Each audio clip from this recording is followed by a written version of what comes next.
کہتا ہے لوگوں کا حساب و کتاب قریب آ رہا ہے لیکن وہ غفلت میں پڑے ہوئے ہیں. لاہیۃ قلوبہم، دل بھی لوگوں کے غافل ہیں. انسان جس چیز کو سب سے زیادہ بھولتا ہے وہ موت ہے. جس چیز کو سب سے زیادہ انسان بھولتا ہے اس کا نام کیا ہے؟ موت.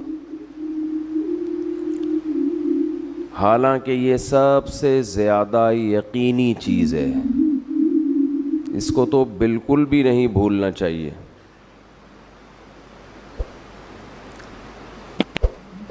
اللہ تعالیٰ قرآن مجید میں اس حقیقت کا ذکر بہت زیادہ کرتے ہیں. کلو نفس ذائقۃ الموت، ہر نفس نے موت کا ذائقہ چکھنا ہے. بہت جلد یہاں سے تمہیں اس جہاں میں شفٹ ہو جانا ہے، منتقل ہو جانا ہے. وَلْتَنْظُرْ نَفْسٌ مَا قَدَّمَتْ لِغَدٍ، فرمایا ہر شخص دیکھے کل کے لیے وہ کیا کر رہا ہے، آئندہ آنے والی کل کے لیے اس کی کیا تیاری ہے. ہم میں سے ہر شخص کل کے لیے سوچتا ہے، مگر ہمارا کل وہ ہے جس کا ہمیں یقین بھی نہیں ہے کہ وہ ہمیں ملے گا بھی یا نہیں ملے گا. ہم جس کل کے لیے سوچتے ہیں، آج انویسٹ کرو کل کام آئے گا، آج بچے کو پڑھاؤ کل پڑھا لکھا بن کے ہمیں کما کے کھلائے گا. یہ جو دنیا کی کل ہے یہ یقینی نہیں ہے کہ ہوگا بھی کہ نہیں ہوگا، ہم زندہ رہیں گے کہ نہیں رہیں گے، اس محنت کا صلہ ہمیں اس دنیا میں ملے گا یا نہیں ملے گا. مائیکل جیکسن نے جس کل کے لیے سوچا تھا اس کل میں پوری کل اس کو نہیں ملی، کچھ مل گیا، بہت سا حصہ اس سے ضائع ہو گیا، وہ کل اس کو دیکھنی نصیب ہی نہیں ہوئی.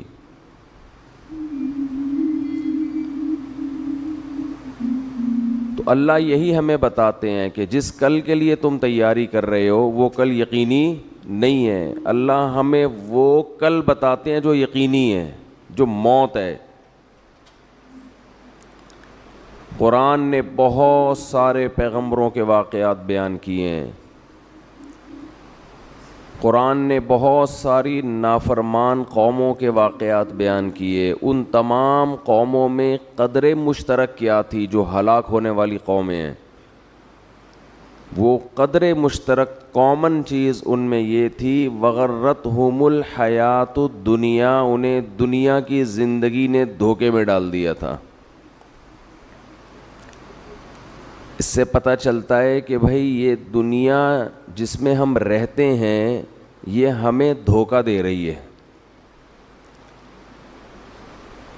دھوکے کی ڈیفینیشن کیا ہے؟ جب کوئی آپ سے وعدہ کرتا ہے اور اس وعدے کی بیس پہ آپ سے کوئی کام لے لے اور پھر عین وقت پہ اپنا وعدہ پورا نہ کرے تو آپ کہتے ہیں یہ بندہ چیٹ کر گیا ہے، یہ بندہ دھوکہ دے گیا ہے مجھے. کہتے ہیں کہ نہیں کہتے؟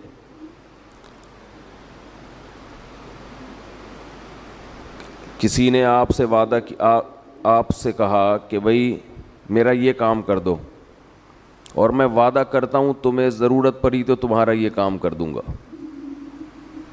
آپ نے وہ کام کر کے دے دیا اس کو، عین وقت پہ وہ غائب ہو گیا، تو آپ کہتے ہیں یہ بندہ کیا ہے؟ چیٹ کی ہے اس نے میرے ساتھ. دنیا صبح سے شام چیٹ کرنے کے علاوہ کوئی کام نہیں کرتی. یہ ہم سے وعدہ کرتی ہے کہ تم میرے لیے یہ محنت کرو، یہ کرو، یہ کرو، یہ کرو، میں تمہیں نوازوں گی، میں تمہیں عزت دوں گی، میں تمہیں شہرت دوں گی، میں تمہیں دنیا میں مزے دوں گی. قرآن کہتا ہے غرت، دھوکہ دے گی، یہ جو کچھ دکھا رہی ہے ویسا نہیں کرے گی. یہ تمہیں کینسر دے گی، یہ تمہیں بلڈ پریشر دے گی، یہ تمہیں شوگر کا تحفہ دے گی، یہ تمہیں فالج کا تحفہ دے گی، یہ تمہیں ایکسیڈنٹ کا تحفہ دے گی، یہ تمہیں غربت کا تحفہ دے گی، تمہیں نافرمان اولاد کا تحفہ دے گی، یہ لوگوں سے دھوکہ دلوائے گی تمہیں۔ تو جتنی بھی قومیں دنیا میں برباد ہوئی ہیں، فرعون کیوں تباہ ہوا ہے؟ یا قوم لکم الملک المصر ظاہرین فی الارض، کہ اس خوش فہمی میں تھے کہ آج ہم زمین کے بادشاہ ہیں، زمین پر ہم غالب ہیں۔ یہ بھول گئے تھے کہ یہ حکومت ہم سے چھینی بھی جا سکتی ہے، زمین کا جس نے ہمیں بادشاہ بنایا وہ ہمیں بادشاہ سے غلام بھی بنا سکتا ہے۔ انسان اس ظاہر کو دیکھ کر بہت زیادہ دھوکہ کھاتا ہے اور وہ سمجھتا ہے کہ جیسا میں ہوں ویسے کا ویسا ہی رہوں گا۔ یہ بہت بڑی بھول ہے۔ اللہ نے 3 مدارج بیان کیے ہیں قرآن مجید میں انسان کے۔ پہلے اللہ نے حکم دیا کہ اے لوگو جنہوں نے گناہ کر کر کے، اللہ کی نافرمانی کر کر کے اپنے اوپر زیادتی کی ہے، ابھی بھی وقت ہے توبہ کر کے اس اللہ کی طرف آ جاؤ۔ قل یا عبادی الذین اسرفوا علی انفسہم، میں نبی ان سے کہہ دیجئے کہ اے میرے بندو جنہوں نے اپنے اوپر زیادتی کر لی۔ ہمارے ہاں زیادتی کہتے ہیں کہ دنیا برباد کر لی، پڑھے نہیں، کوئی جاب نہیں کی، کوئی بزنس نہیں کیا، اس کو ہم کہتے ہیں بندے نے اپنا فیوچر تباہ کر دیا۔ اللہ کی نظر میں زیادتی یہ ہے کہ اللہ نے جن کاموں کا حکم دیا تھا آپ نے وہ کام نہیں کیے، تو اللہ کہتے ہیں اسرفوا علی انفسہم، جنہوں نے اپنے اوپر زیادتی کی ہے اب بھی وقت ہے توبہ کر لو، لا تقنطوا من رحمت اللہ، اللہ کی رحمت سے مایوس مت، ابھی مایوسی کا ٹائم شروع نہیں ہوا ہے، بہت جلد ایک ٹائم آنے والا ہے جس میں اللہ تمہیں خود مایوس کر دے گا، خود بتائے گا کہ اب مجھ سے امیدیں مت لگانا۔ ان اللہ یغفر الذنوب جميعا، ابھی توبہ کرو، اللہ سارے گناہ معاف کرنے کے لیے تیار ہے، ابھی توبہ کر لو۔ یہ انسان بڑا ڈھیٹ ہے، وہ کہتا ہے ابھی توبہ نہیں کروں گا، میں اس وقت توبہ کروں گا جب توبہ کا دروازہ بند ہوگا۔ پہلا حکم اللہ نے کیا دیا؟ توبہ کرو۔ آپ مجھے بتاؤ توبہ کس چیز سے ہوتی ہے؟ برائی سے، گناہ سے۔ اللہ ہم سے زیادہ عبادت نہیں مانگتے، اللہ ہم سے گناہوں سے توبہ مانگتے ہیں۔ آج کوئی شخص اگر دین پر آتا ہے تو عبادت کی کثرت کو فوکس کرتا ہے، گناہ چھوڑنے کو فوکس نہیں کرتا۔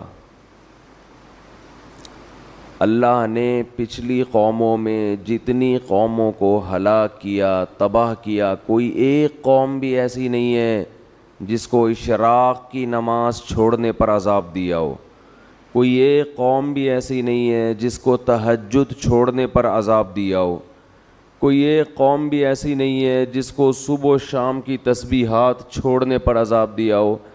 قرآن کہتا ہے فَكُلًّا أَخَذْنَا بِذَنبِ، جتنی قوموں کو تباہ کیا ان کے گناہ کی وجہ سے کیا ہے، نافرمانی کی وجہ سے کیا ہے۔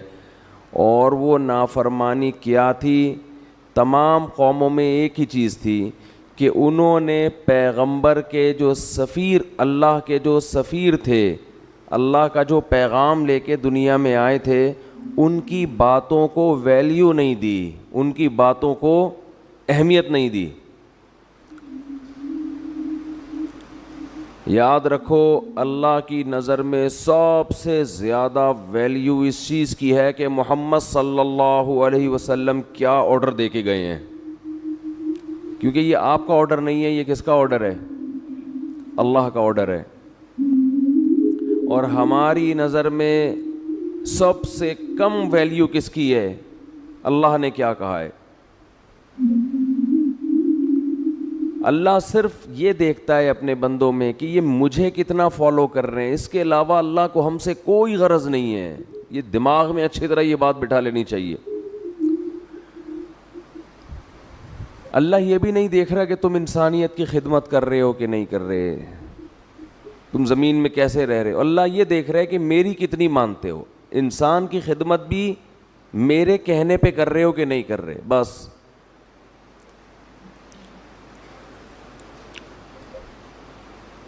تو اللہ یہ دیکھتا ہے کہ میں نے جس چیز سے روکا اس سے رکتے ہو یا نہیں رکتے.